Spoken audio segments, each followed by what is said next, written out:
És un disc que està tot interpretat per la Banda Simfònica de l'Ateneu Musical Escola Cantorum, tota també dirigida per Rafa Grau, i també és tot el CD amb composicions meues.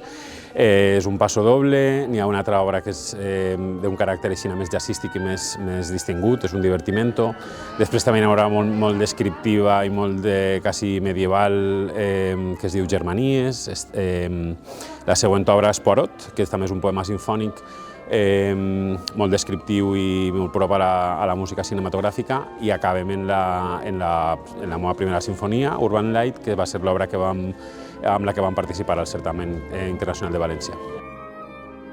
Recorde el primer dia que naix aquest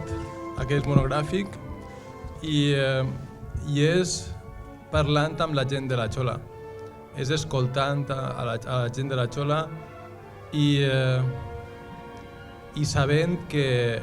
hi havia hagut indicis o idees de que Vicent fera una obra per a un certamen, una obra lliure, i que no s'havien acabat de materialitzar. Jo això ho vaig escoltar i fins que no es vam plantejar anar al Certamen Internacional de València, no em va tornar aquesta idea, aquest pensament. Per a mi, com a músic de la banda Primer que res, és un plaer i és un honor també que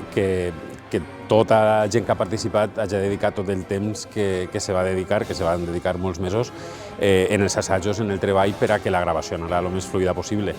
Doncs molt afortunat i molt content.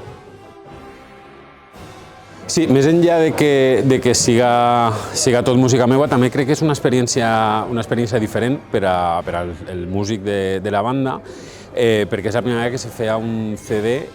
gravat en format estudi, és a dir, que no és un directe d'un concert que després s'edita, és un CD en el que ha hagut una preparació, han hagut unes dates en les que ja se preveia que s'anava a gravar, i el treball evidentment és diferent, no és la concentració de fer un concert, sinó la concentració